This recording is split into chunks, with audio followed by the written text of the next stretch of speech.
Hey there, welcome to a very different kind of video for this channel, but it's still a very dark topic nonetheless. Either way, I decided to try something a little different this Halloween. After working on the Cops video a while back, I thought it might be interesting to cover some more on-set injuries and fatalities from movies and TV shows. While one or two of them came up in my mind, I actually ended up finding a giant list that someone compiled of basically every one of them that you could think of. It's a massive list, an iceberg, in fact. This huge iceberg here was compiled by Siak, I'm not Siacom on Reddit. This user was even kind enough to provide us with some of the info on a lot of the lesser known cases here, so big shout out to them. If you don't know what an iceberg is, it's mostly a way of sorting information from most known info on top to least known info on bottom. Oh, and I decided to talk a lot more casually throughout this video since it was going to be so long, and I realized that I use a lot of words like actually way too much. So feel free to berate me in the comments for that. Also, a lot of people thought this hat was a weird choice during the last Halloween video, so I'm bringing it back. So today we're going to be covering more than an hour of on-set fatalities, injuries, and disasters. Buckle up. Okay, so without further ado, let's get to it with the top of the iceberg, but first a word from the sponsor.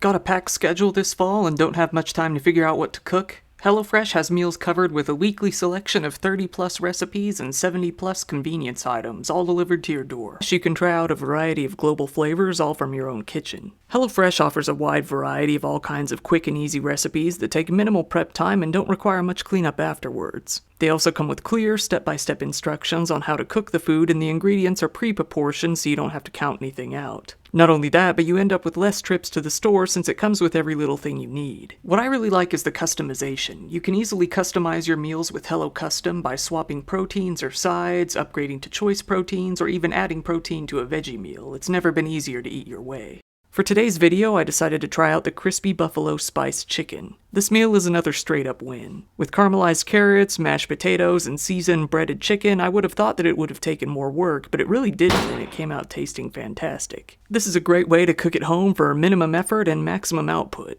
It gives you a good home-cooked meal with none of the stress. Not to mention you'll cut down on time and you'll cut down on your food waste by about 25% as well, compared to grocery shopping. Go to HelloFresh.com and use code DIRETRIP65 for 65% off plus free shipping. Once again, go to HelloFresh.com and use code DIRETRIP65 for 65% off plus free shipping. And now, onto the iceberg. Apocalypse Now. The filming of Apocalypse Now was tumultuous to say the least, but given that a lot of people have heard of at least one of the incidents on this list, it's pretty high up on the iceberg.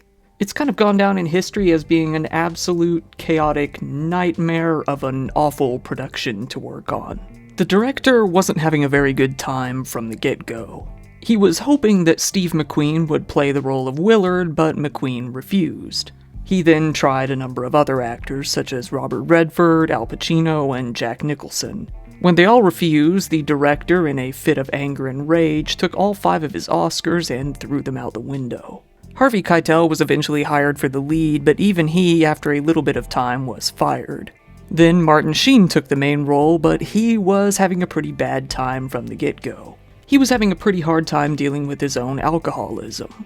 And believe me, he took all of his problems with him onto the set.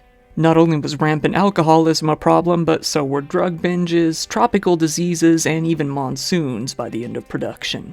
One day, Martin Sheen got completely drunk out of his mind and ordered the crew to come film him. When they started filming, he got oddly aggressive, started punching out mirrors, and even tried to attack the director.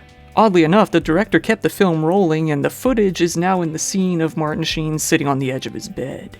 Despite being a Vietnam movie, most of the movie was actually shot in the Philippines, which came with its own set of problems.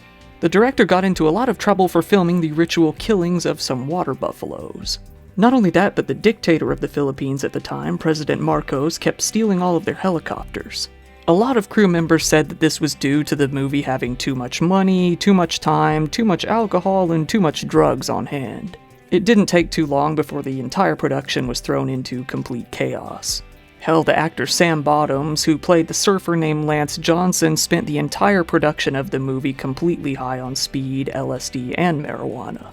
Things only served to get even worse when Marlon Brando came onto the set. He had never even looked at the script or read the book that the movie was going to be based on, and he was drunk pretty much perpetually throughout production.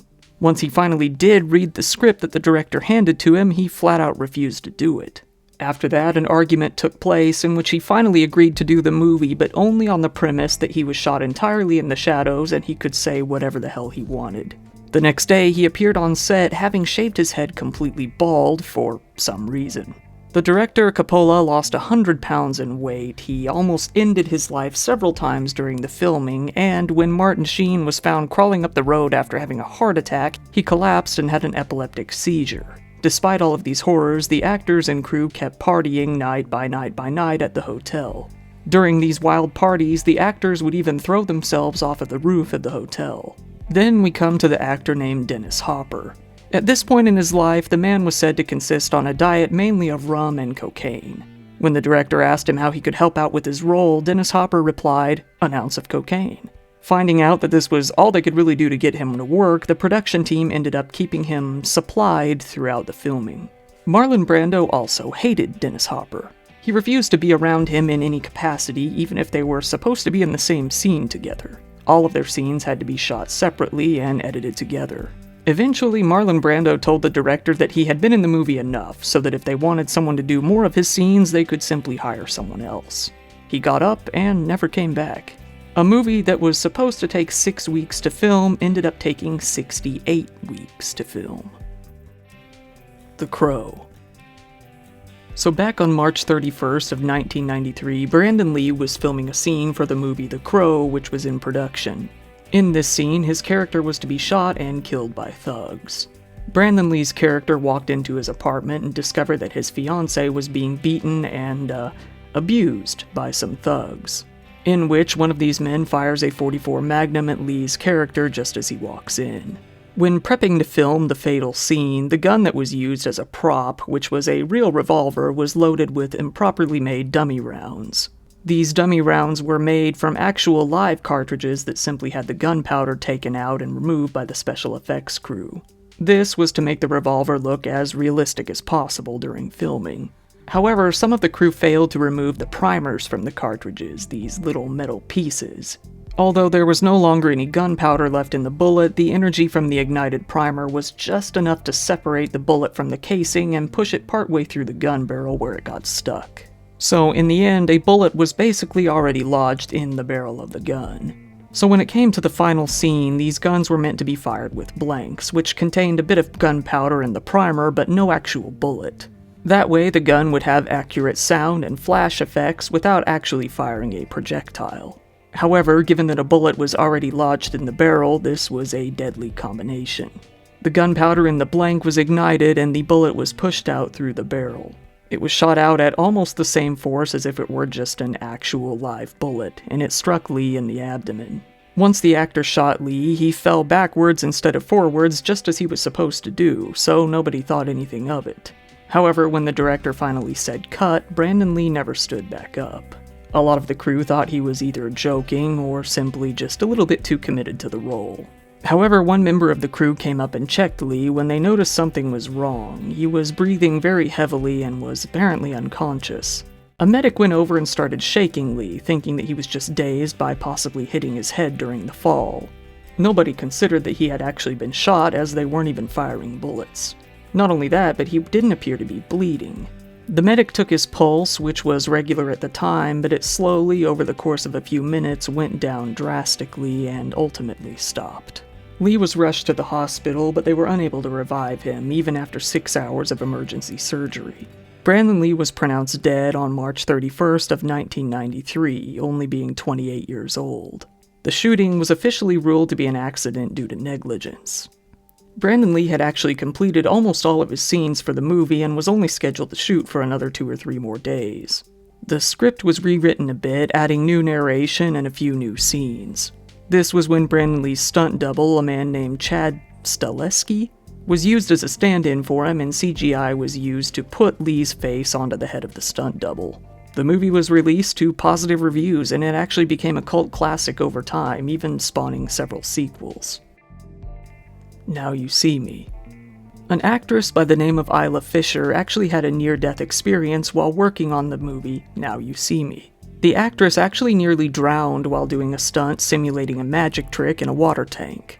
"I was actually drowning," she said in an interview, saying that she was stuck underwater for almost 3 minutes straight. "Everyone thought I was acting fabulously. No one realized I was actually struggling."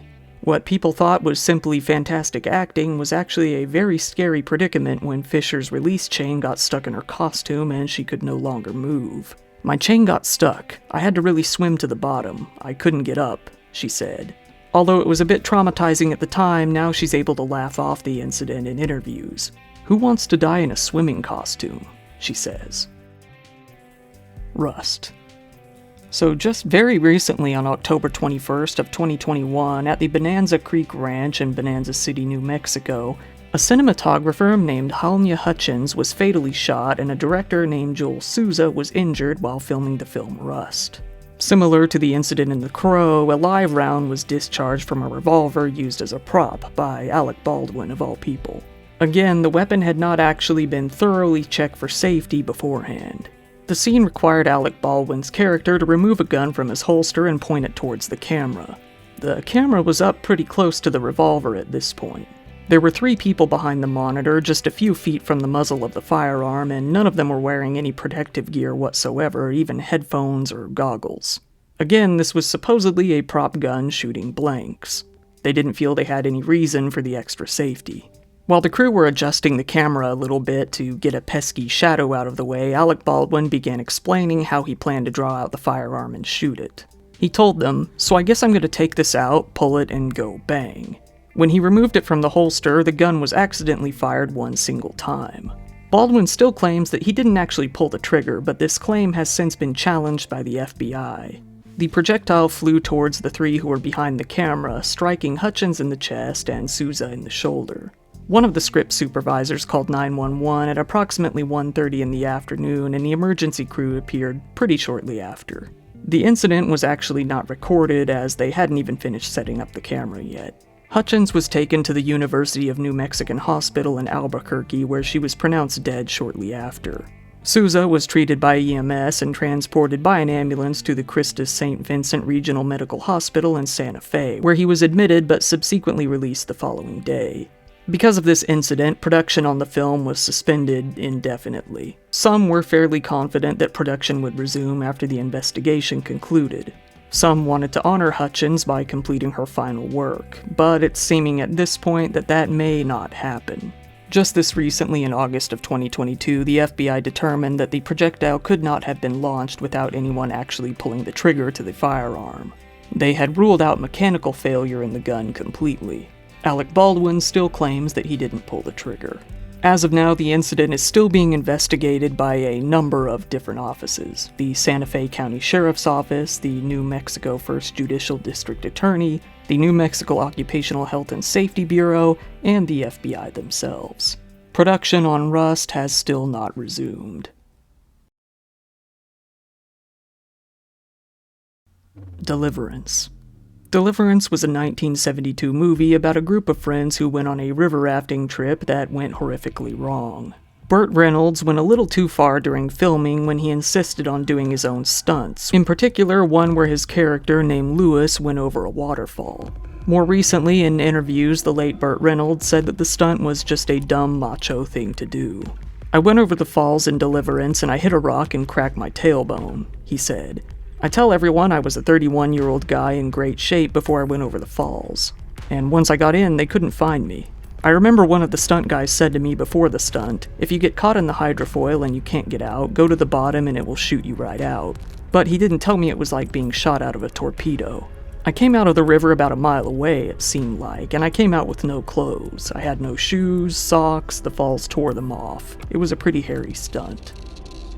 The Mummy. Brendan Fraser went through one pretty harrowing experience during a scene where his character was supposed to be hanged but not killed in a prison.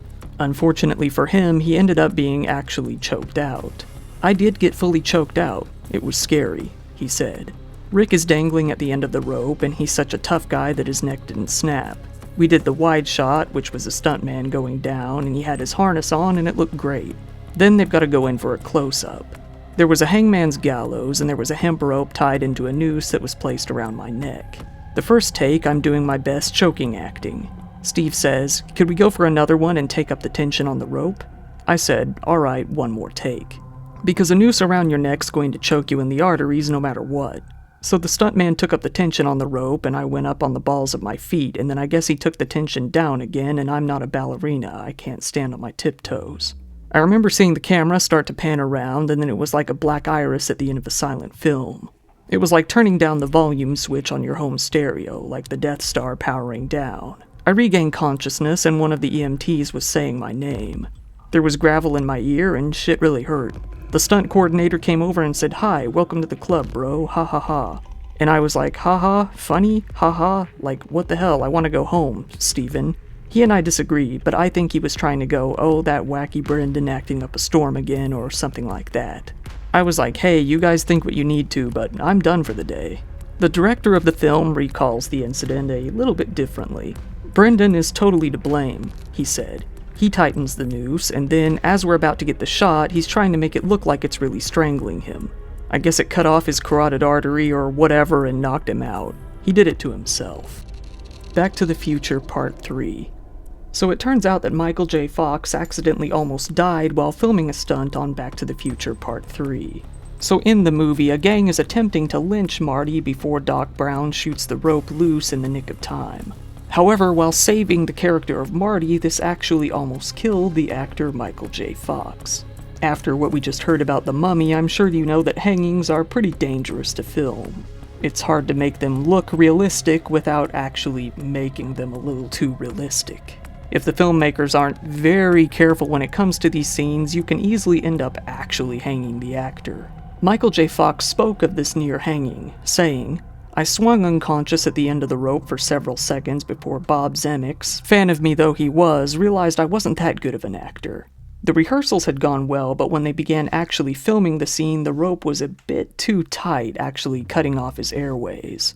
But given that the actor is supposed to look like they're in pain while they're acting, no one notices when they actually are. Thankfully, all of the filmmakers managed to free him from the noose and bring him back to consciousness. Oddly enough, this isn't the first time that an incident like this has happened during the Back to the Future series. During the filming of the hoverboard chase scene, a stunt woman actually required reconstructive surgery after she fell from a great height. That scene was actually kept in the movie. The Expendables 3. Jason Statham, of all people, actually almost ended up losing his life on the set of The Expendables 3. During a driving scene, Jason Statham was actually forced to jump from the truck that he was driving before it plunged about 60 feet into the ocean in front of him. This was because the brakes on the truck had actually gone out. Luckily, Statham was a strong swimmer, and even after he hit the water, he managed to live. His co-star, Sylvester Stallone, said, "He faced death. He was test driving a 3-ton truck and the brakes ran out. It went down 60 feet into the Black Sea and became impaled. Luckily, we had taken off the doors before. If anyone else had been in that truck, he would have been dead because we were all wearing heavy boots and gun belts. We would have drowned. But because Jason is an Olympic-quality diver, he got out of it. Stallone himself wasn't really as lucky. He had to have a metal plate inserted into the back of his head after he took a pretty bad fall on the set of the same movie." The Passion of the Christ. God, where do we even begin with this movie? Well, I'll start off by explaining what it is. It's a movie that mainly focuses on the final few hours of Jesus' life, and the movie was pretty well critically praised for its performances and its cinematography, but it was criticized for its anti-Semitic undertones and graphic violence. Regardless, it still is the highest-grossing R-rated movie of all time. First of all, let's just say that lightning struck on the set. Not once, not twice, but 3 times during filming. Jim Caviezel, the actor who played Jesus, said that he was lit up by a Christmas tree when he was filming the Sermon on the Mount scene. The lightning strike had even set his hair on fire, leading Mel Gibson to scream out what the heck happened to his hair. After only a few minutes, an assistant named John Michelani walked over and asked if he was okay, who was then subsequently struck by lightning himself. This was actually the second time that this man had been struck by lightning in his life, something that almost nobody on Earth experiences. Then later on, while filming the flogging scene, Caviezel was accidentally hit by the whips for real. Twice. He said, "I turned around and looked at the guy, and I tell you, I may be playing Jesus, but I felt like Satan at the moment. A couple of expletives came out of my mouth." To be fair, I think more than a few expletives would come out of the mouth of most people. Not only that, but while Jim was carrying the 150-pound crucifix prop, he actually dislocated his shoulder as well. He was filming mostly naked in below freezing temperatures for most of the movie. Because of this, he got pneumonia and even a lung infection. Given that Jesus had been through a rough time, let's say, one of his eyes was supposed to look permanently swollen shut, and that was done so by makeup. But because of this, he was left to only look out of one eye day in and day out, because of which he got constant recurring migraines. Maybe God didn't want them to make this movie. I'm just saying. The Twilight Zone movie. So this is the movie that originally got me looking into this topic in the first place. Much like the TV show, the Twilight Zone movie was divided into multiple segments, this time into 4 segments. One of these segments was called Time Out, in which a character named Bill Connor, played by Vic Morrow, was transported back in time into the Vietnam War. He's forced to challenge his racism and overcome it by protecting a couple of Vietnamese children from American troops. Behind the scenes, the filmmaker, John Landis, had actually violated California's child labor laws by hiring the 2 kids who would play the 2 Vietnamese children. He hired 7-year-old Micah and 6-year-old Renee without the required permits. So these kids were hired in a pretty roundabout way. The production secretary for the film approached a colleague who approached a man named Peter Chun. Peter Chun had a niece named Renee. He also had a Vietnamese colleague who had a son, which was Micah. Peter Chun later testifies that he was never informed that either of these children would be put into any danger, let alone near explosives or helicopters. Child labor laws did not allow the children to work at night. Because of this, their families were paid under the table. Landis opted not to even try to get a special waiver because deep down he knew he wouldn't get it. Not only were the kids going to be working at such a late hour, but they were to be working in close proximity with a large number of explosives. The firefighters on set were not told that children were going to be part of the scene. Not only that, but a child welfare worker on set was also not told about the children as well. The scene called for Vic Morrow's character to carry the 2 children out of their deserted village while an American helicopter was flying above and explosions were going off all around the set. A fire safety officer was pretty concerned that the explosions could cause the helicopter to crash, but he didn't tell Landis of any of these concerns. While Vic Morrow was carrying the 2 children through the water, one of the explosive effects actually did hit the rotor of the helicopter and caused it to detach from the tail. The helicopter then spun out of control. Vic Morrow accidentally dropped Renee Chen into the water. When he reached down to grab her, the helicopter fell on top of him and the 2 children. Morrow and Micah were decapitated by the helicopter's main rotor blades, and Chun was crushed to death by the helicopter's landing skids. All 3 of them died almost instantaneously. Needless to say, this became quite the legal ordeal, and the trial became quite a spectacle. The accident led to both civil and criminal action against the filmmakers, and the trial went on for nearly a decade. None of the parents were told that there were going to be any helicopters or explosives on set. Not only that, but the helicopter was ordered to fly lower and lower, closer and closer to the explosions. All involved had been assured that there would be no actual danger, just noise. However, many people on set at the time, including Landis, were completely acquitted on charges of manslaughter in a 9-month trial that took place between 1986 and 1987. Vic Morrow's family settled within a year, as did the children's families, who collected millions of dollars from several civil lawsuits. The director's career never recovered, and Steven Spielberg, who was co-producing the film, cut ties with him forever. The video of the incident is actually available to watch online, and I don't recommend it.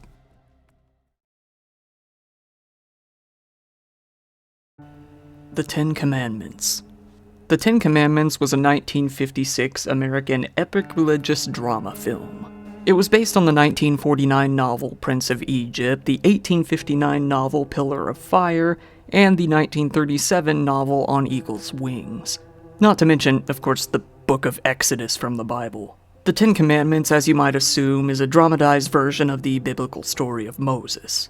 This follows Moses as he exits Egypt and receives the 10 Commandments. Cecil B. DeMille, the narrator, actually had a minor heart attack while climbing down a ladder from one of the ancient Egyptian city gates on set.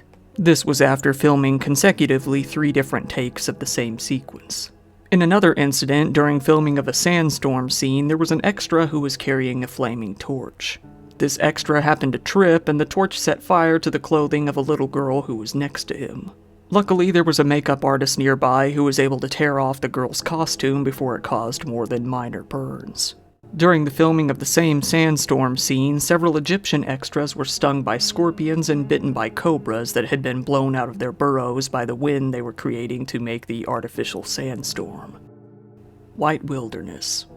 So White Wilderness was one installment of Disney's True Life Adventure series, which was Disney's first attempt at documentary filmmaking out in nature. It was the precursor to Disney Nature, which now these days produces films like African Cats and Born in China. You might wonder what kind of controversy could possibly come from a nature documentary. Critics tended to complain about an excessive use of gore in the movies. In fact, in 1954, New York state censors actually banned the film The Vanishing Prairie for its depiction of a live buffalo birth. Yeah, nowadays that probably wouldn't be even an issue, but back then I guess it was a little risque. However, the White Wilderness scandal didn't really emerge until multiple decades after the final movie even came out. A while ago it had become known that one installment in the series, The Living Desert, was almost entirely faked. The filmmakers actually captured spiders and insects and put them into little sets that they had created themselves and sort of directed their actions. However, when it came to White Wilderness, they really amped up the forgery aspect. This is when they showed what people have come to call the Death March, in which you can witness a group of lemmings flinging themselves off of a cliff. There are multiple layers as to why this is a problem. First off, the sequence wasn't even filmed up in the Arctic, it was actually filmed in Canada, where lemmings don't even naturally live. Lemmings jumping off of cliffs was also purely a myth, it's not something they actually do. This myth existed before White Wilderness, but White Wilderness definitely played a big part in expanding its reach. A cameraman who worked on set actually said that the filmmakers paid a bunch of kids in Manitoba about $0.25 each to capture some lemmings and transport them south to film. The crew then constructed little turntables covered in snow to confuse the lemmings and send them rolling around, and then proceeded to dump them off of a cliff. The footage that they recorded was then edited and sort of swapped around to make it look like the lemmings were jumping off of the cliffs themselves. Needless to say, it isn't available to watch on Disney+. The Abyss. The Abyss is pretty much the quintessential James Cameron film. By that I mean that it cares more about innovation and death-defying stunts than it really does about plot. In the film, they have what is called liquid breathing, which is a key point of the plot. One of the characters uses this to dive thousands of feet underwater without compressing. Most of the cast was generally shooting about 70-hour weeks, and this lasted for about 6 months. Mary Elizabeth Mastrantonio had both an emotional and physical breakdown on set. Ed Harris even admitted that he broke into a fit of sobbing and rage while driving home one afternoon because of the stress. At one point, a lightning storm hit and blew a hole in a tarp that was covering one of their water tanks. Since repairing it was taking far too long and production was already way over schedule, they had to start shooting at night. This only served to make their days even longer. Not only that, but too much exposure to chlorine had burned the diver's skin over time and turned their hair completely white. Ed Harris explained himself in an interview, "We were guinea pigs, in a way. Jim wasn't quite sure how this was all gonna go down. In the drowning scene, I was screaming at her to come back and wake up, and I was slapping her across the face, and I see that they've run out of film on camera. There's a little light on the camera, and nobody had said anything. And Mary Elizabeth stood up and said, 'We are not animals,' and walked off the set. They were going to just let me keep slapping her around." At one point during production of the film, even James Cameron himself almost died. He was at the bottom of the gigantic underwater set, and the assistant director was supposed to be monitoring his oxygen levels. However, he was off the clock and therefore not even there. Cameron now realized that he was running out of air and had to get out pretty quickly. He took off all of his gear, including his helmet, and tried to get out of there as quick as possible. A diver attempted to help him by diving down and giving him a spare breathing regulator, but it was faulty and didn't work. This ironically caused Cameron to accidentally suck in a lot of water. Not knowing what was really going on, the diver assumed that he was simply panicking and held him in place. Cameron, actually drowning and struggling to get free, couldn't do so until he straight up punched the diver in the face. The diver then let go, and Cameron was able to get to safety. The Lone Ranger. The Lone Ranger was a film about the Lone Ranger. In a recent interview with David Letterman, Johnny Depp actually relayed a story about how he almost died on set of the film. Naturally, Johnny Depp's role required him to do a lot of horseback riding during filming. He said, "There was one moment in particular where it got unpleasant. The horses had been running, we'd been running them all day. They weren't really interested in slowing down at all. While they were filming yet another scene in which the horses were running and Johnny was riding, the bumpy terrain was kind of becoming a problem. Reacting to the bumps, Johnny's horse decided to jump over a couple of the obstacles. He was actually wearing a saddle that was supposed to make it look like he was riding bareback. Because of this, the saddle wasn't very tight on the horse. Johnny said, "When we came down, the saddle slipped and I went to the left. While falling off of the horse, he managed to grab the reins and the mane of the horse to stay on. He was left with either the choice to hold on for dear life or just let go and see what happens. He chose the latter and let go of the horse. He could have injured himself in the fall, or he could have even been trampled." Johnny Depp himself said that he could have been horrifically mangled at the very least. However, he landed flat on his back, avoiding injury, and the horse just happened to step over him. If the horse hadn't noticed that he had fallen, it would have stepped right on his face. The hooves of the horse did clip his head just a little bit, but he was left with a bruise and allowed to keep his life. Waterworld. Waterworld was a 1995 American post-apocalyptic action film. The film is set far off into the distant future. The polar ice caps have completely melted and the sea level is now over 25,000 feet, covering nearly all of the Earth. The plot of the film revolves around a nameless anti-hero called the Mariner. Now, I don't know anything about boats, so I'm going to quote this part directly. During production, actresses Jean Triplehorn and Tina Majorino were thrown overboard from the trimaran they were on when the bowsprit snapped. Afterwards, nearly a dozen rescue workers were forced to jump into the water and bring them back on board. Not only that, but Kevin Costner himself nearly died when he was caught in a squall while he was tied to the mast of the boat. In addition to that, and to a more minor degree, a lot of the cast and crew members actually suffered from seasickness. Some of them even got some pretty bad jellyfish stings. Kevin Costner's stunt double was even lost at sea for several hours after his jet ski ran out of fuel. Modern Problems. Modern Problems was a 1981 film starring Chevy Chase. One stunt sequence in this movie went bad when Chevy Chase was wearing a suit that was decorated with lights. This suit malfunctioned and caused him to be electrocuted. The electricity coursed through his neck, back, and arm and disabled his motor system, causing him to lose consciousness. Luckily though, he survived. The suit mainly became dangerous because of the moisture his body was generating when he was sweating while wearing it. A larger amount of electricity could have completely cooked his insides. Hell, even a moderate amount could have affected his central nervous system and killed him. This would have been similar to the effect of an electric chair.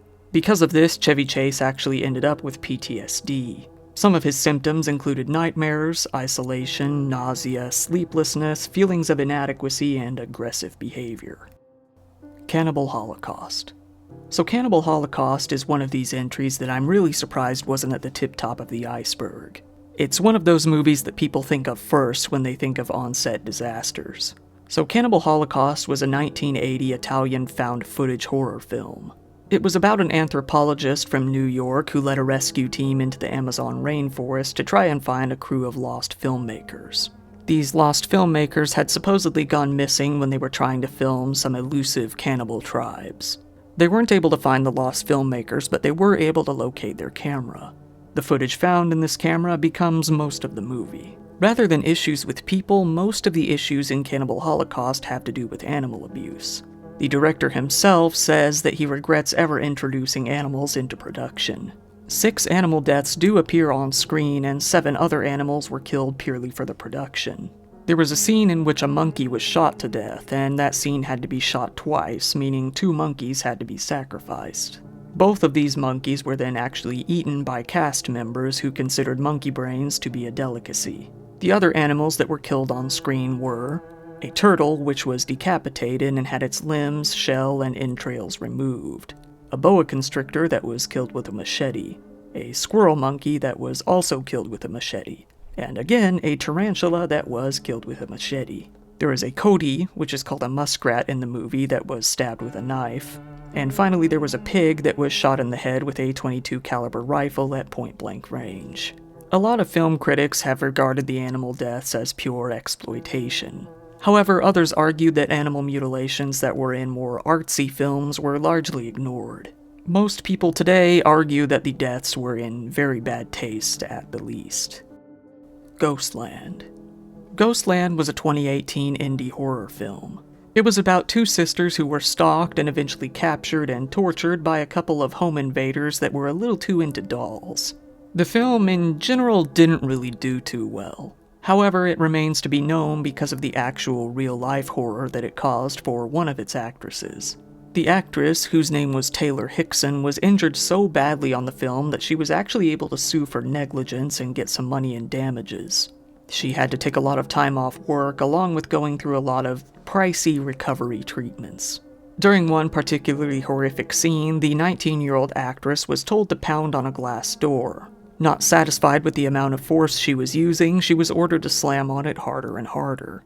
She reluctantly complied, but the glass didn't really hold. It eventually gave way and shattered, which caused her to fall through the door and land on her face. Needless to say, her face was pretty shredded up. The actress was rushed to the hospital and needed to receive about 70 stitches. She had to go through a slew of reconstructive processes to get her face looking back to normal. These included both laser treatment and silicone treatment. Even so, she was left with permanent scarring all over the left side of her face. While earlier I said she was able to get damages, the amount hasn't actually been settled as the lawsuit is ongoing. However, the production company did plead guilty in 2019 to failure to ensure the safety and welfare of a worker under the Workplace Safety and Health Act. They've already received a fine of $40,000, so it's seen as pretty likely that the actress is going to get some money in damages. The Dirt. The Dirt is a 2019 American film. It's a biographical comedy drama that focuses on the band Motley Crue. In March of 2018, one of the crew members suffered an electric shock while he was taking down a set during the New Orleans shoot. He ended up getting second and third degree burns over 50% of his body. This required numerous skin grafts, surgeries, and the amputation of his right foot.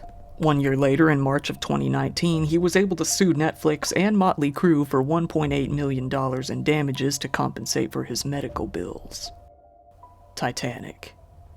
Titanic is a movie about the Titanic. Everyone knows what this movie is and what happens, so I'll move right along to the incident at hand. During the film's climactic final sinking scene, several extras were actually hurt when they fell and hit parts of the ship. They suffered a range of different kinds of injuries, everything from a broken ankle to cracked ribs to a fractured cheekbone to a ruptured spleen. The actress, Kate Winslet, refused to wear a wetsuit under her dress. This caused her to suffer from hypothermia while filming the water scenes. Not only that, but during a scene when Jack and Rose were running away from the rising water in the hallways, her coat actually snagged on a gate. This pulled her down into the water and nearly drowned her. Then, just to add insult to injury, on the final night of shooting, 80 cast and crew members were rushed to the hospital after a bunch of pranksters spiked the clam chowder at the catering area with PCP. The Adventures of Milo and Otis. So The Adventures of Milo and Otis, called Koneko Monogatari in Japan, is a 1986 Japanese adventure comedy drama film about two animals. These animals are an orange tabby cat and a pug. It's one of those live-action talking animal movies that reminds me of something along the lines of Homeward Bound. Once the film was released internationally, several Australian animal rights organizations raised concerns of animal cruelty during filming. It went as far as calling for a boycott. Animal Liberation Queensland founder Jackie Kent alleged that they had killed more than 20 kittens during production. She had also heard other reports from Europe that alleged that other animals had been injured on set as well. It was rumored that one producer had actually broken a cat's paw to make it appear unsteady on its feet. Some other scenes caused controversy as well, such as one where a cat falls off of a cliff and has to try to climb back up. There was also a scene of the pug fighting a bear. Both of these scenes were actually deleted from the American release. The organization had actually received a good number of complaints from people who were concerned that the production couldn't have taken place without animal cruelty being involved. The film actually did receive approval from the American Humane Society despite none of them having actually been present during filming. Afterwards, though, they did attempt to investigate the cruelty concerns. They had heard allegations from here and there, but they were never able to verify any of them. They said, I quote, "We have tried through humane people in Japan and through another Japanese producer to determine if the rumors are true, but everything has led to a dead end." They concluded that several Japanese humane societies allowed their names to be used in connection with the movie and that the film shows no sign of animals being injured or harmed. Whether or not they're being very genuine is still unknown. Roar. Roar is a 1981 American action comedy film. Roar is the story of a man named Hank who is a naturalist who lives on a nature preserve in Africa. Notably, he lives among lions, tigers, and various other big cat species. His family comes to visit him, and instead of seeing him, they are instead confronted by the group of large animals. The first script was completed in 1970, but filming didn't begin until 1976. Then it still took about 5 years to make. After 11 long years in production, the movie was finally finished. The reason it took so long was partly due to production being a disaster. There were a large number of massive, untrained animals on set at all times. There were a reported 48 injuries within 2 years just of the start of filming. It has later been said that of the 140-person crew, about 70 of those were injured during production. However, in later interviews, they've estimated that number to be well over 100. One man was bitten straight through the hand when he was interacting with male lions during a fight scene. It was initially feared that he might lose his entire arm. Eventually, he suffered 8 puncture wounds on his leg when a lion was curious about his anti-reflection makeup and bit him. By that point, though, he had already been bitten around 11 times. He was then again hospitalized when his face and chest were injured and was diagnosed with blood poisoning. After being attacked even more times, he was diagnosed with gangrene. All in all, it took this man several years to fully recover from these injuries. During a promo shoot in 1973, another actress was injured when she was bitten on the head by a lion. She was bitten with such severity that the teeth actually scraped her skull. She was taken to the hospital where her wounds were treated and she was simply given a tetanus shot. Then later on, she was again admitted to the hospital after an elephant picked her up by its trunk and fractured her ankle before throwing her down off of its back. She was also left with gangrene along with phlebitis. By the end of production, she also had a fractured hand and abrasions on her leg. A few days later, that same elephant took its trainer and threw her into a tree and broke her shoulder. After that, the previously mentioned actress was again scratched on the arm by a leopard and bitten by a cougar. Another actress then had to receive 50 sutures after being attacked by a lioness. They thought that she was actually going to lose her eye, but she eventually made a full recovery without even any disfigurement. This was after some facial reconstruction, however. A lion actually jumped onto the back of the director himself and bit the back of his head, which resulted in a wound that took 56 sutures to fix. Another man, while in a lion cage, was bitten on the thigh. He was put into the hospital for about a month. Another crew member was even completely scalped by a lion while he was filming. He required 220 sutures, but he actually resumed working shortly after recovering. One of the lions bit the assistant director on the throat and attempted to rip off one of his ears. He also ended up with injuries to his scalp, chest, and thigh. All of this took about 4.5 hours of surgery to fix. Some report the attack as having been near fatal, but a nurse actually said that he was conscious and in fair condition after the surgery. After witnessing some of these attacks, 20 of the crew members just left all at once. The turnover rate was pretty high and most people didn't want to come back. Because one of the filmmakers was actually a producer on The Exorcist, many began to spread rumors that all of the on-set incidents were actually caused by what they call the curse of the exorcist. However, it's more likely that they were merely caused by working with a bunch of untrained lions and tigers. Pirates of the Caribbean: The Curse of the Black Pearl. According to one actor who worked on set, one of the most memorable cast members was actually a monkey. This monkey was particularly interesting because he reportedly threw up all the time. To quote, "He had a very tiny stomach, and when we were filming on the boat, he would just projectile vomit in the middle of scenes, which I found hilarious." This wasn't even the only incident with a monkey on the set of the Pirates of the Caribbean movies.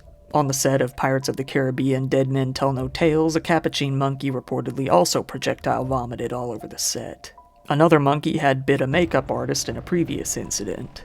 PETA sent a letter urging the filmmakers not to use any more monkeys or really any other wild animals for that matter on future productions. Whether that will be taken seriously is unknown. Awaken Freight. So Awaken Freight, which was called Outback sometimes outside of Australia, was a 1971 psychological thriller film. It's mainly about a fairly young school teacher who goes into moral degradation, as they call it, after finding himself stranded out in the brutal outback of Australia. The movie pretty much flopped and was quickly lost to time. It only remained in a very edited print which was so low quality that it was unable to be put to video. However, by pure chance, the negatives were discovered in 2002 all the way in Pittsburgh. Funnily enough, they were in a shipping container labeled "For Destruction." It took a few years, but by 2009 they were able to fully restore the movie and release an uncut version of the film. This movie didn't really age well. At the first new screening of the film, 12 people walked out during one certain sequence where live kangaroos were killed on screen. This is after one particular scene which involves one extra long night with the main character and his buddies drinking at a pub and ends up with them destroying the entire place in a drunken rage. After that, they go out to the outback to hunt some kangaroo. This was mainly for fun, but also served as a kind of initiation for the school teacher. At first, it doesn't seem like he's very into it, but eventually he's fully on board and jumps out of their truck to deliver the final blow to a baby kangaroo, of all things. The footage used of the kangaroos dying was actually real footage of kangaroos being shot. The filming of this scene actually lasted for several hours. This gradually took a toll on the psyches of the people working on the film. According to one cinematographer, the hunters were getting really drunk and they started to miss. It was becoming this orgy of killing, and we, the crew, were getting sick of it. It's reported that kangaroos were hopping away helplessly with gunshot wounds and their intestines trailing behind them. The crew actually resorted to faking a power failure just in order to end the hunt. Armor of God. Armor of God, which was known as Operation Condor II, The Armor of the Gods in the United States, was a 1986 Hong Kong action-adventure film. This movie was directed by, written by, and starred Jackie Chan. Jackie Chan played a former musician who became an adventurer and treasure hunter later in life. Out of all of his stunts, this film is known for being the one that came the closest to actually killing the actor. There was one particular scene they were filming in which Jackie Chan was forced to jump from a wall to a tree branch. However, the branch snapped and he fell 15 feet to the ground below him. He hit his head on a rock, which caused his skull to crack and a fragment to lodge deep into his brain. He was left with a plastic plug and a permanent hole left in his skull. He also suffers from hearing loss in his right ear. He now calls this stunt the closest he has ever come to death. The Wizard of Oz. So The Wizard of Oz is another one that I'm kind of surprised wasn't higher, but here we are. So Margaret Hamilton, the actress who played the Wicked Witch of the West, was injured on set when she was supposed to vanish in a burst of flames and smoke. She was supposed to be carried under the stage by an elevator. Afterwards, they were to release a burst of flames. However, the pyrotechnic device went off before the elevator did. Hamilton ended up with second-degree burns on her face and third-degree burns on her right hand. Luckily, they had a doctor on set who was called in and she was saved from any further injuries. Her stunt double, Betty Danko, was also injured in a scene involving a smoking broomstick. Witches and fire apparently don't mix. The original actor playing the Tin Man also suffered a severe allergic reaction to the aluminum powder which was dusted over his Tin Man makeup. He was completely unable to continue working on the film and was instead replaced by Jack Haley, the man we know today as the Tin Man. Speed Racer. Speed Racer was a 2008 sports action comedy film based on the long-running manga and anime of the same name. It seems that PETA in Germany was all up in arms over some alleged mistreatment of a chimpanzee on set of the film. According to a report from PETA, there was a representative of the American Humane Association that actually witnessed the abuse on set. The AHA stated that a chimp bit one of the actors, which caused the lead animal trainer, Greg Lilly, to, quote, in an uncontrolled impulse, hit one of the other chimpanzees. PETA of Germany then attempted to file charges against that trainer. "No matter where great apes and other animals are used as actors, you'll find abuse," said the PETA director. Unconquered. So Unconquered is a 1947 film that depicted the violent struggles between American colonists and the Native Americans on the western frontier during the mid-18th century. It took place during the 1763 Pontiac's Rebellion, mainly around Fort Pitt, which is in modern-day Pittsburgh. Interestingly enough, we have another entry revolving around the director Cecil B. DeMille. This time he actually insisted on using real fireballs and flaming arrows during one of the battle scenes. During filming, this caused 9 extras to suffer burns, including one man who had a chunk of his hair partially burned off. In another on-set incident, a stunt woman was filming a scene in which a canoe was to go over a waterfall. She was supposed to grab onto a tree limb on the way down, but she missed. She did fall onto a safety net below, which was below the water's surface, but she landed face down in the net. Because of the way she landed, she nearly drowned and was barely able to make it out of the water in time. Flicka. Flicka is a movie in which Tim McGraw stars as the father of a 16-year-old named Katie. Katie unwisely takes in a wild horse so that she can prove to her dad that she's capable of running the family ranch. It was the adaptation of a novel called My Friend Flicka. Unfortunately, according to the American Humane Association, 2 horses actually died on the set of the film. Both of the deaths were accidental and occurred in 2005. One horse fractured its tibia during the filming of a running scene, and the other horse tripped on a rope and broke its neck after a fall. Even though there were certified animal safety representatives monitoring the film's production, the deaths were ruled to simply be unpreventable accidents. In neither instance did the filmmakers or the animal trainers fail to comply with American Humane's guidelines for safe use of animals in film media, said the association. Sadly, accidents do happen, but as long as animals continue to be used in film and television entertainment, American Humane will continue to monitor their treatment, they added. The Hobbit, An Unexpected Journey. The Hobbit is another one of those movies that everyone knows. Just a few days before the movie actually premiered, word got out that as many as 27 animals used in production of the film died in the farm in New Zealand where they were being kept. Animal wranglers told news outlets that there were bluffs, sinkholes, and other death traps at the farm. 3 of the horses they used for filming died, along with 6 goats, 6 sheep, and a dozen chickens. They said, to quote, Wrangler Chris Landridge said that he was hired as a horse trainer in November of 2010, overseeing 50 or so horses, but immediately became concerned that the farm was full of death traps. He said that he tried to fill in some of the sinkholes made by underground streams and even brought in his own fences to keep the horses away from the most dangerous areas. Ultimately, he said it was an impossible task. He said horses run at speeds of up to 30 miles per hour and need to be housed on flat land. It's just a no-brainer. The first horse to die, he said, was a miniature named Rainbow. A representative spokesman for Peter Jackson named Matt Dravitsky acknowledged that horses, goats, chickens, and 1 sheep died at the farm near Wellington where about 150 animals were housed for the movies. But he said some of the deaths were from natural causes. PETA, in usual fashion, urged people to boycott the movie, which they primarily did not do. Super Mario Bros. Super Mario Bros., which was also known as Super Mario Bros. The Movie, was a 1993 fantasy action-adventure film based on the video games. It was actually the first feature-length movie based on a video game, in fact. However, it was a critical and financial flop.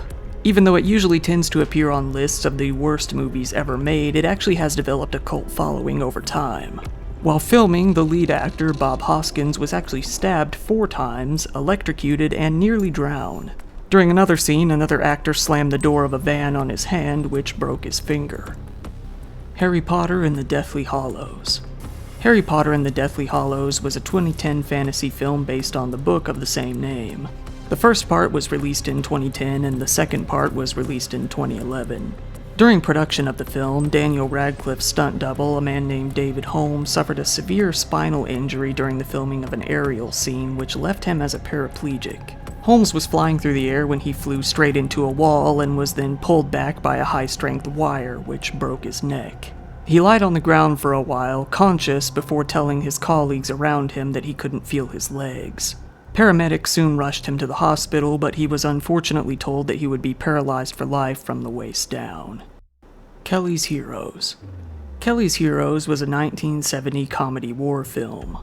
An actor named Donald Sutherland actually died for a few seconds while filming the movie. He said in his own words, "I got sick in the middle of shooting Kelly's Heroes. I came to Yugoslavia for a day's filming and I was out for 6 weeks. They took me to the hospital. I had spinal meningitis. They didn't have the antibiotics, so I went into a coma, and they told me that for a few seconds I died. I saw the blue tunnel and I started going down it. I saw the white light. I dug my feet in." Although he didn't really want to die, he did debate on just letting it go for a few moments. He said, "I didn't want to go, but it was incredibly tempting. You just go, ah shit man, why not?" Deadpool II. Deadpool II was a 2018 superhero film based on Deadpool. During the filming of the movie on August 14th of 2017, a stunt woman was riding a motorcycle near Vancouver's Jackpool Plaza when she lost control of the bike and crashed through a window. She was unfortunately pronounced dead shortly after. The stunt course featured a series of ramps. As the driver, Joy Harris, transitioned onto one ramp, she lost control of the motorcycle and accelerated instead of coming to a controlled stop. The bike continued to go over a second ramp afterwards and went airborne with her still holding onto the handlebars. The bike landed down into the road, hit a cement median, and then that launched Harris through a window at the base of the Shaw Tower. A report from the coroner said that she died of blunt force traumatic head injuries after being ejected from the bike. She was not wearing a helmet at the time of the crash, which has been said to have been a major contributing factor to her death. Although she was an experienced driver, this was her first time as a stunt woman. The company, due to multiple high-risk violations of safety standards, ended up getting hit with a pretty severe $300,000 fine. Joy Harris's family reached a settlement with 20th Century Fox as well for an unspecified amount of money. Vampire in Brooklyn. Vampire in Brooklyn was a 1995 American dark comedy horror film. Despite being a horror film, it actually starred Eddie Murphy, who produced and wrote the film along with his brothers. Angela Bassett's stunt double, a woman named Sonia Davis, fell to her death in a stunt gone wrong. She was fatally injured when she performed a backwards 42-foot fall off the top of a building. Her death actually led to a $50 million wrongful death lawsuit against Paramount Pictures. The movie was released and flopped. The Captive. The Captive was an American silent-era film that was released on April 22nd of 1915. The film was a romantic war-era movie about the plight of a woman named Sonia and her lover named Mahmoud. There was one scene in particular where a bunch of soldiers were told to break down a locked door. To do so, a bunch of extras fired at the door using live ammunition to give the scene a little bit more of a realistic look. The director, as you might guess, was Cecil B. DeMille. When the door was actually to be broken down, he ordered the extras to fire blanks from their guns. However, one of the extras accidentally left a live round in his rifle. This, when it was discharged, ended up hitting another extra in the head, which killed him instantly. Ben-Hur, A Tale of the Christ. Ben-Hur, A Tale of the Christ was a 1925 American silent-era epic adventure drama film. It was the first feature-length adaptation of the novel and the second adaptation overall after a 1907 short. During an early attempt to film the chariot race scene, one of the actors, a stuntman, fell from his chariot when a wheel broke, which led to his death. Heaven's Gate. Heaven's Gate was a 1980 American epic western film. It was about a land dispute between land barons and European immigrants that was set in Wyoming in the 1890s. From the very beginning, the film was hit with a slew of allegations revolving animal cruelty. The American Humane Association was actually prevented from monitoring the animals on set. Afterwards, they issued a bunch of press releases detailing the animal abuse and organized boycotts of the film. It was actually because of this movie that now the AHA is contractually authorized to monitor the use for all animals used in film media. One of the allegations was that steers used in the movie had their throats cut so that the blood could be collected and smeared upon the actors later in a scene that called for blood. They also alleged that 4 horses were killed and many more were injured during the filming of a battle scene. It was even stated that one of the horses was blown up with dynamite. It is even rumored that this footage was used in the final film. The owner of one of the horses actually filed a lawsuit against the producers, the director, and the horse wrangler. This horse, although it survived, was said to have gone through severe physical and behavioral trauma and disfigurement. The case was settled out of court. There were even accusations of real cockfights and decapitated chickens. It was also said that a group of cows was disemboweled so that they could use their intestines on the human actors during a battle scene. Video releases of the film removed about 1 minute and 14 seconds of content. This content is believed to have been related to the animal abuse. It is because of this movie that you now commonly see the "no animals were harmed" disclaimer at the end of a movie. This film notably does not include that disclaimer. Top Gun. Top Gun was a 1986 American action film. This film, as you probably already know, stars Tom Cruise as a young naval aviator who is aboard a U.S. aircraft carrier. He and his colleague are given the chance to train at the U.S. Navy's fighter weapons school, which is called Top Gun. While filming on September 16th of 1985, an aerobatic pilot named Art Scholl crashed his Pitts S-2 camera plane off the Southern California coast. Unfortunately, neither the aircraft nor his body were ever found. Director. Director was a 1969 Soviet drama film. It took place during the end of the Civil War in Russia. The film is mainly about the story of a sailor named Alexei who became the director of an automobile plant. While information is sparse, a Soviet actor named Yevgeny Urbansky died in an accident while performing a stunt during filming. Motherless Brooklyn. Motherless Brooklyn was a 2019 American neo-noir crime film. It was set in New York City in 1957. It was mainly about a private investigator with Tourette's syndrome who was out to solve the murder of his mentor. On the 22nd of March in 2018, a fire broke out while filming on one of the film's sets in New York City. A firefighter who came out to the scene, named Lieutenant Michael Davidson, was killed while fighting the blaze. The Godless Girl. The Godless Girl was a 1928 drama film. It was mainly about the romance between two teenagers, one of which was the leader of a Christian youth organization and the other was an atheist. This was a much bigger deal at the time. The two groups end up attacking each other, which leads to a riot and ends up with one young girl dead. The filming of one scene required one actor and one actress to be trapped in a burning building. Both of them had their clothes and their hair and their skin covered with asbestos coating. During filming, the male actor became a little concerned that the pyrotechnic flames were getting too hot and too close, and he retreated from the set. However, the actress, which was eager to impress the director, who was, you guessed it, Cecil B. DeMille, insisted on remaining until the scene was finished. Because of the intense heat, she suffered severe burns and blistering to her forearms, and her eyebrows and eyelashes were completely burned off.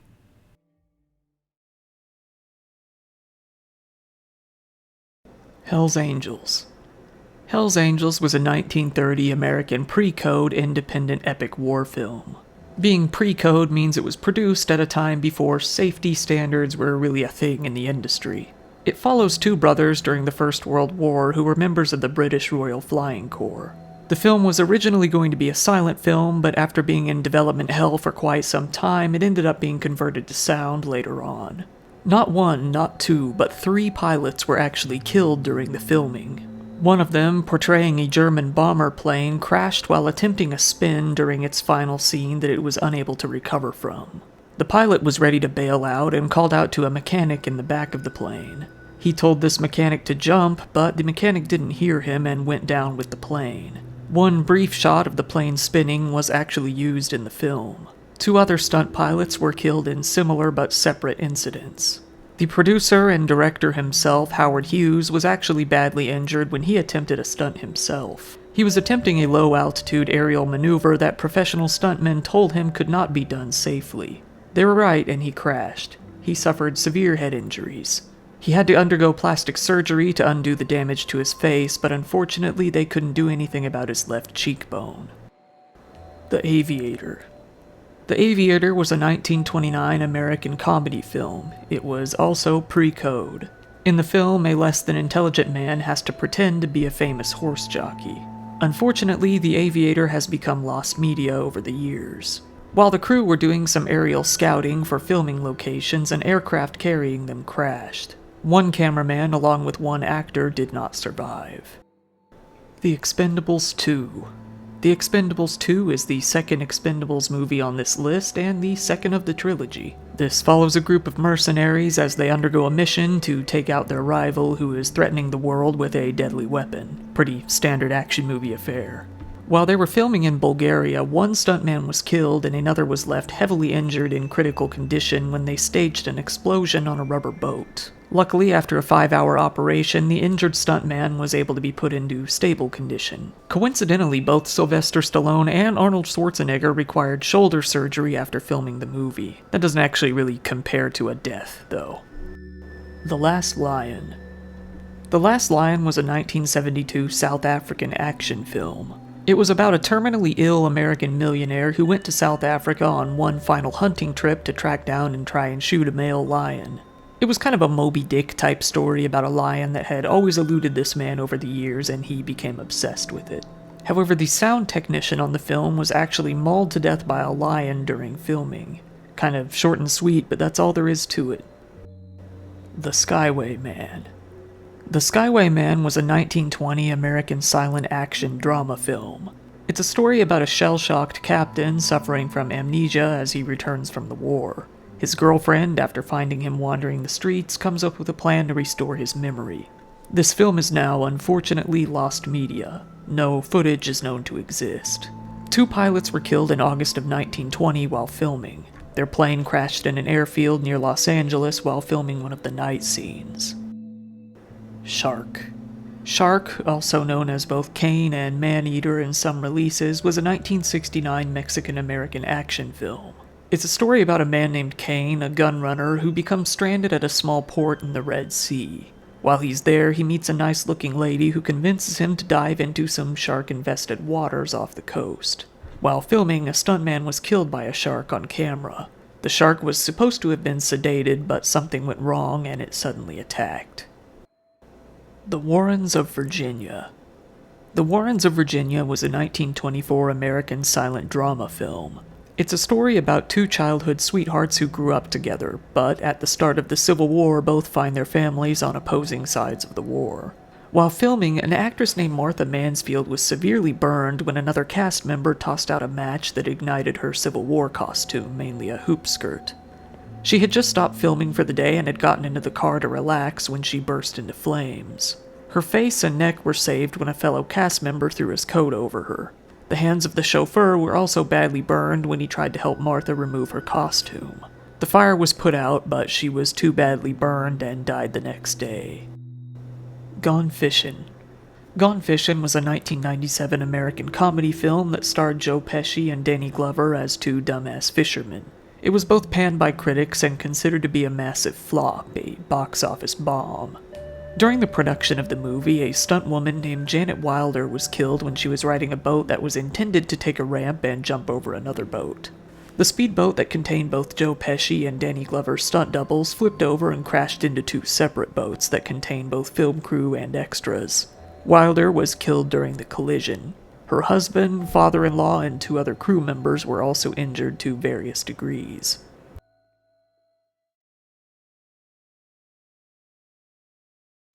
Some Men Are Dangerous. Some Men Are Dangerous, also sometimes known by the title The Mask of Love, was a 1930 American drama film, also pre-code. The movie was based on a novella that was based on the real-life disappearance of a Belgian banker named Alfred Lowenstein that mysteriously vanished on a flight over the English Channel. During some aerial filming taken near the coast of Southern California around Santa Monica in 1930, 2 aircraft being used as camera planes collided with each other and crashed over the ocean. All 10 men on both of the 2 planes were killed, including the director, the assistant director, the cinematographer, the director of photography, and 2 cameramen who were properly trained pilots. Only 5 of the bodies were ever found. Being that it was one of the last scenes they had to film, the movie was actually still completed, on schedule, I might add. The families of the departed ended up taking legal action against the Fox Film Company, but didn't really get anywhere. Delta Force II. Delta Force II, The Colombian Connection, was a 1990 American action film and served as a sequel to the 1986 Chuck Norris movie The Delta Force. In this movie, the main character, who has now become a colonel, leads his Delta team into a made-up South American country to rescue some hostages and stop them from importing coke back into the US.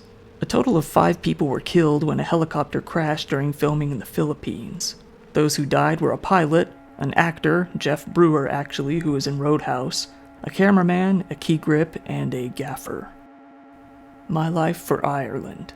My Life for Ireland was an anti-British Nazi propaganda film from 1941 that told the story of an Irish nationalist family and how they struggled to gain independence from Britain for over 2 generations. During the final battle, which was set during the Irish Civil War, a number of extras were killed when one of them happened to step on a real, active landmine. The footage has been said to have actually been included in some of the released prints of the film, although there hasn't been conclusive proof of this. The Conqueror. The Conqueror was a 1956 American epic historical drama film. In the film, Genghis Khan falls in love with the daughter of the Tartars' leader and kidnaps her, which leads to a war. Despite having an all-star cast and a pretty good performance at the box office, critics didn't like it. It's usually considered to be one of the worst films of the 1950s, and sometimes even one of the worst films ever made. The movie is famous, though, for having been filmed near the United States government's Nevada nuclear testing site. In 1953, extensive above-ground nuclear weapons testing had been conducted in the area. After filming this movie, many people involved ended up getting cancer over the years. The director, Dick Powell, died of cancer in January of 1963. Pedro Armendariz was diagnosed with kidney cancer in 1960 and sadly ended his life in 1963 after he learned it had become terminal. John Wayne, Susan Howard, and Agnes Moorehead all died of cancer in the 70s. Then a cast member named John Hoyt died of lung cancer in 1991. The cast and crew contained a total of 220 people. By the time 1981 had come around, 91 of them had developed some kind of cancer, and 46 of them went on to pass away from it. Several family members of the cast and crew, including a few members of John Wayne's family, had cancer scares themselves after visiting the set. 2 of them actually did end up with tumors. It was never really clear if this rate of cancer was actually that much higher than the general population, although it seems like a whole lot on paper. However, it is to note that leukemia is normally what you develop when exposed to nuclear fallout, and the cast and crew developed a wide variety of other forms of cancer. Fitzcarraldo. Fitzcarraldo was a 1982 West German epic action-adventure drama film. It's mainly about a would-be rubber baron who goes by the name of Fitzcarraldo that attempts to transport a steamship over a steep hill in order to get to a really good rubber territory in the Amazon basin. The production of this particular movie was plagued by numerous injuries on set and even the deaths of several of the indigenous extras that the crew hired as laborers. Not only that, but there were 2 plane crashes that resulted in 5 critical injuries to cast and crew, along with 1 that resulted in paralysis.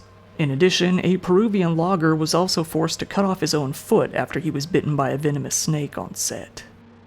Messenger. Messenger was going to be a 2002 Russian film. I say that because the film was never actually finished. In fact, it never got past the second day of recording.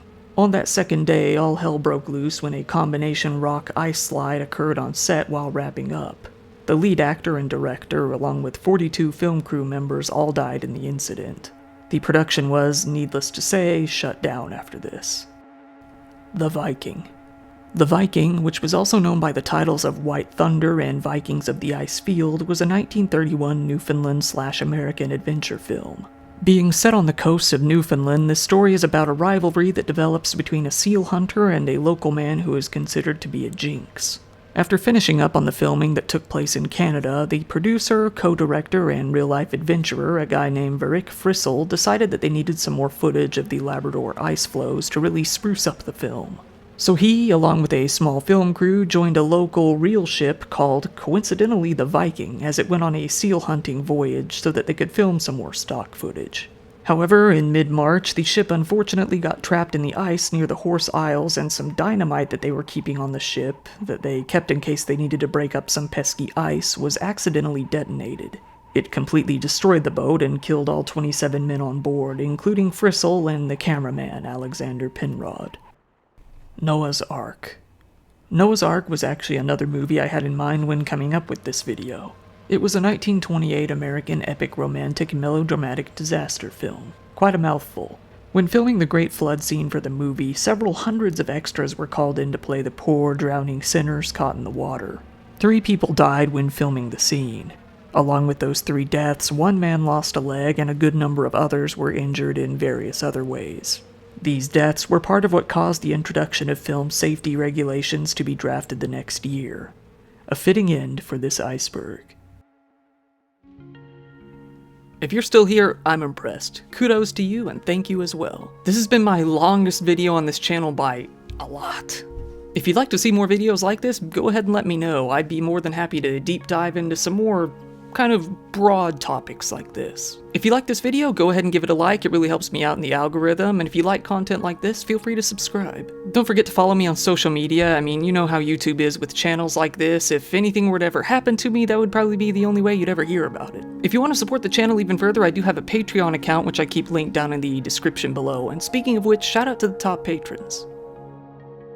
We have Rebecca Padilla, Pao Yang, Alice Malice Tentacles, April Diamond, Starfade, Astral, Grack, Salad, Kevin, Rick of Work in Progress USA, Sass Johnson, Marianne McCurdy, Buttery Frankus, Wafrans, Jules Latona, Arctic Cat, Alan Damiani, Marsh, Rinsenstein, Kim Peak, Lex Luthor, Lux Alpaca, Charity, Scoochie Main, Jackie, and Mark Barnett. You guys are pumpkins? Something Halloween, I don't know. This has been your host, Kyle. Thank you, good night, and happy Halloween.